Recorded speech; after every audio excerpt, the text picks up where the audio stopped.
In my humble opinion, this course cannot come at a better time than now, when we are daily, being confronted with incidences of fake news, rumor mongering, and so on and so forth.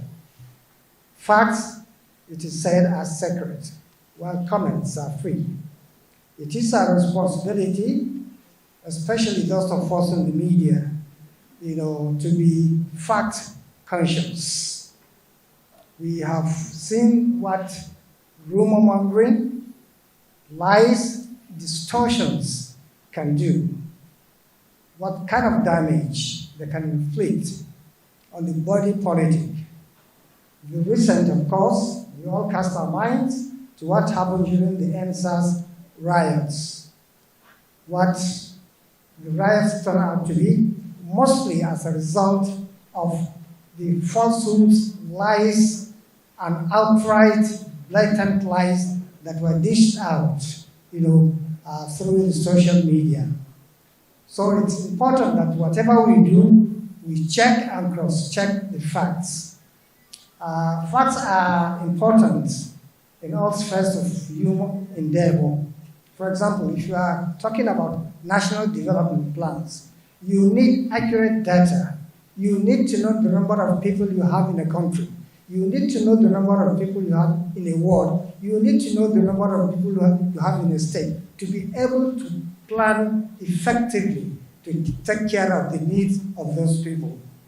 So this course, as far as I'm concerned, couldn't have come at a better time than now in the history of our country, where falsehood, blatant lies have inflicted enough damage on the psyche of Nigerians and on the body politic of our country. So I congratulate the organizers of this course, the National Orientation Agency, and I would like to assure the Director General and members of his team that we in the Nigerian Television Authority will be there to lend our support to all initiatives by the National Orientation Agency. So on my personal behalf, on behalf of my colleagues in the management of the NTA and the entire workforce of the NTA, I wish the participants a very successful outing. Thank you very much. The DG of National Orientation Agency for this timely training of youths. What is happening today all over the world is as a result of neglect of the conventional media. You have neglected the conventional media, which in all cases, you can get authoritative news. NTA will not go to town disseminating news that cannot be verified. FRCM will not go to town with news that is fake in nature, because they are well trained, they know the ethics of the profession, they have undergone series of trainings that will not allow them to do that. Even newspapers, you see that newspapers, you hardly get any story that at the end of the day you consider to be fake. Yeah, there could be sensationalism in some cases, but at the end of the day, when you look at it critically, 90% you see to be authentic. But today, everybody is now a journalist. We are all journalists and journalists without border, courtesy of social media. And social media, as we know, is actually wreaking serious havoc, not only in Nigeria, all over the world. There are countries that are at war against each other now, causing of fake news from social media. So this training, to me, is so essential and is so timely, most especially when I look at the target audience, the youths. Many of us, as I used to say, many of us are BBC. Maybe you do not understand that BBC. I'm not talking of the BBC of the United Kingdom. Some of us are old enough that we are BBC, born before computer. And my mother in the village, my father in the village don't even know how to make use of telephone. But our youths today are the real one that they know everything about it. And that is why you see even politicians, they recruit many of them as special advisors, special assistants on new media. Which new media are we talking about? Is basically on social media. So they are it's very easy for them to disseminate information without verifying it. And I'm very sure that this training will take them through some processes that will make them to verify news before they share it. There are some international organizations that you can go to and verify news. There are many of them. There is the fact sheet, there is the truth.com, that immediately you go there. If it happens to be international news, if you Google and you go to them, they will tell you that that story is true or that story is fake. So to me, you have done the right thing at the right time, so that this social media will not destroy the fabric of our nation. Therefore, I want to thank you, sir, most sincerely for this training. I think by the time we get that number across the country, things will change positively. Thank you. I'm greatly delighted to welcome you all to this capacity building course on fact checking, the purpose of which fundamentally is to raise an army of patriots who would work towards curbing the menace of hate speech, the dissemination of fake news, the facilitation of cybercrime on the web, and how all this will lead to our national development. I want to thank Center for Democracy and Development, CDD, for their untiring partnership and the commitment to our collaboration, which has come a very long way since the time of the COVID-19 pandemic. Premium Times, Center for Investigative Journalism, Dubawa, and especially the commitment exhibited by Dr. Oloromi in commencing the first leg of the training of our own National Orientation Agency staff across the 6 geopolitical zones of the country in the area of fact-checking. I would want to thank our training partners, especially Tamruk, Multibus IHOP, and the FUDA, our technical partners who are collaborating with the National Orientation Agency in organizing this capacity building workshop or training. I would like also to thank you very sincerely, our embattled resource persons and the participants, for honoring the invitation to be part of this capacity building session on fact-checking. As an agency of government that is statutorily saddled with the responsibility of synthesizing, orienting, and enlightening the public, the vanguard role of the NOA in curbing the menace of hate speech, fake news, and the misinformation is very much in sync with what we are doing today. It is in recognition of this responsibility that we included the task of training 1,000 fact checkers in each state of the Federation, including the Federal Capital Territory, over a period of 5 years, as encapsulated in our strategy document that has just been unveiled a week ago. Distinguished ladies and gentlemen, just as is the case with asymmetric warfare, where the enemy is very often within the population and the battle lines are not as clearly defined as in the case of the traditional warfare, Nigeria and indeed the world find themselves today on the battlefield of misinformation, disinformation, fake news, and hate speeches. The upsurge of fake news in our country has assumed alarming and dangerous proportion, capable of heating up the polity and destroying the very essence of our national fabric and threatening our peaceful coexistence of a nation. Fake news is outright falsehood. Fake news is outright falsehood.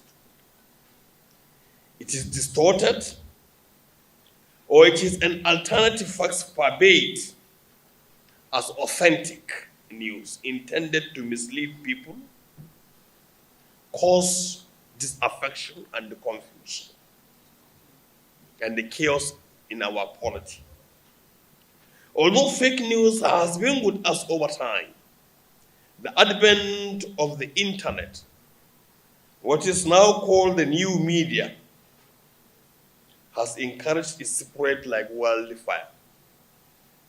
This is further exacerbated by the use of religious, ethnic, and the political platforms to promote these very negative values and the negative tendencies.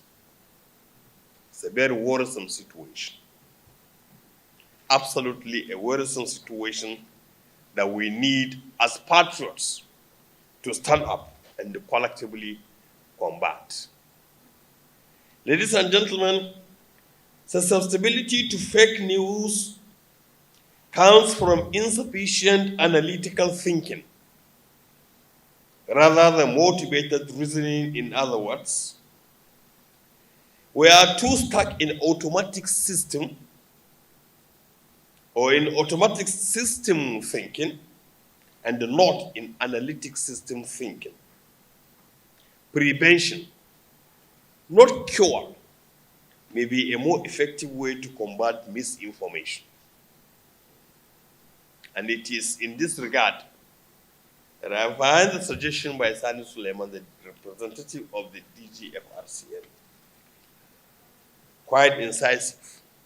Because beyond this particular event of today and tomorrow, and the subsequent ones that will follow, there must be practical steps to take in order to ensure that whatever knowledge we acquire on fact-checking is being physically observed, implemented, and the frontiers of implementation is expanded. And we have so many platforms to utilize on this. Email addresses exchange, peer alignments, platforms like the WhatsApp and what have you, with a view to ensuring that we share experiences, we share experiences, we exchange ideas, all with a view to making our job as purveyors of information and as gatekeepers of information management. Our job is made easy. Prevention is a subject area that we also intend to pursue in our efforts to combat the purveyors of misinformation as we proceed in the series of capacity building sessions that we will be holding as part of our 5-year strategic work plan. Experience from other climes tends to show that a good pre-bank addresses people's concerns, speaks to their lived experiences, and compels them to share the knowledge. Those who actually engage in pre-bunking get empowered. The whole point is about building trust in our audience instead of simply correcting facts.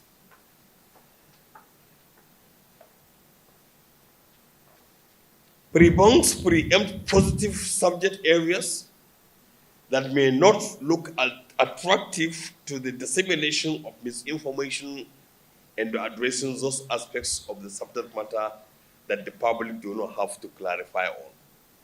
The moment a misinformation or a fake news goes out, even if you follow it with further clarification, it usually stays stuck at the back of our memories. And in most cases, because of the rate at which fake news and the hate speeches and the misinformation travels, clarification that usually follow this do not travel as fast as what has originally been sent out. And this is why we insist that we have to take measures to prevent the dissemination of fake news and the misinformation and the hate speeches. And the only way to do this is to build our capacity and enhance our competencies in fact-checking. Distinguished ladies and gentlemen, let me at this point passionately appeal to all Nigerians, but most especially the political elite, to rise above every form of parochialism, religious bigotry, and promote issues of national interest, peace, unity, and development. We all owe this country this. I urge the media, the civil society organizations, state and the non-state actors, and indeed all stakeholders in the Nigeria project to work collectively to defeat the menace of fake news, the dissemination of hate speeches, as these are nothing but matters of balance and war. We must together do everything possible to strengthen our democracy and to ensure that the present administration is accorded every support and the cooperation to consolidate on the gains that had already been recorded in the past and those that are yet to come.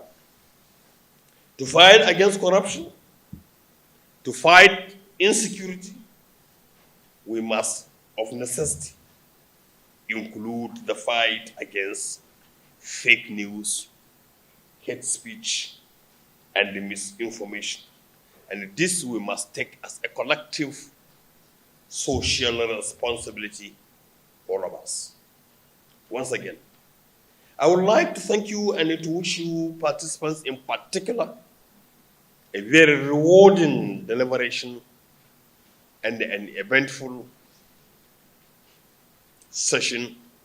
I believe at the end of it, your respective capacities and competencies must have been greatly improved upon, and you, as information gatekeepers, our country will be the better for this training.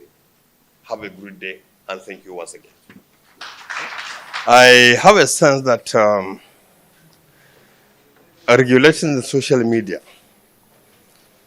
without infringing on the rights of citizens to free speech is necessary, especially given our recent experiences with the social media as a purveyor of information, of fake news, of misinformation, in many instances, hate speeches, mainly driven on many of the platforms that should have been platforms for the unity of the country.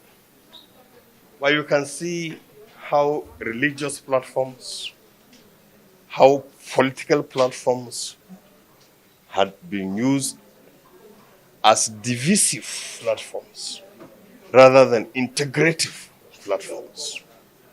And this has actually been exacerbating already the fault lines of the country and threatening our peaceful coexistence, our national cohesion, and our general stability as a country. So to the extent that the social media can be regulated so as to make it be held accountable for actions that impinge on national unity and national security, I think I support regulation.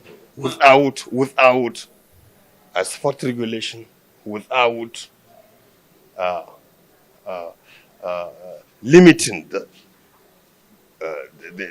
freedom of citizens to free speech and to democratic expressions.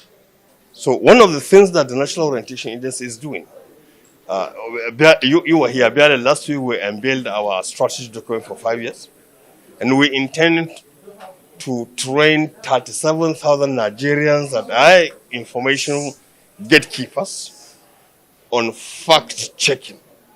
And of course, like we said, fact-checking is very important because it is like trying to prevent something before it happens, instead of coming to cure it after it must have happened. So the idea is prevention, we always insist, is better than cure, because the moment a fake news or a hate speech goes out, before you follow it with clarification, the clarification does not move as fast as the initial information that goes out in the first instance.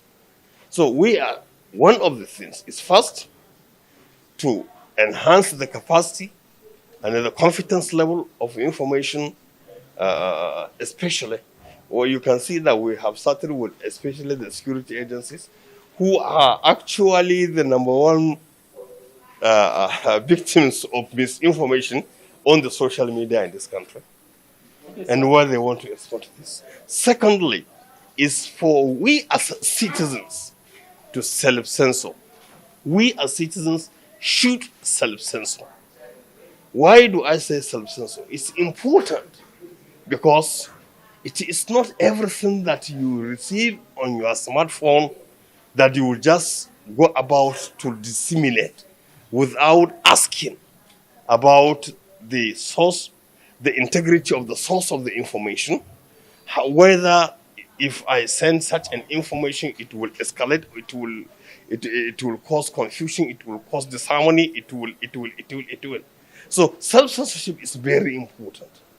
All of us must have to realize that we have a responsibility to keep our country one, our country united, our country peaceful, because without it, you will not even have the comfort of holding your smartphone in your hands before thinking of sending out something that will cause damage. But what responsibility do you place at the doorstep of the government and its agencies, who oftentimes do not come up with information? They operate. The first responsibility is for government to be more proactive and to always come fast, so that it does not actually give room for rumor mongers and for misinformation managers and for misinformation and the fake news merchants to take the field. Government must be more proactive. Government agencies must come as quickly as possible with information to citizens, and the information that is correct, that is timely, and that can clarify issues. Thank you so much.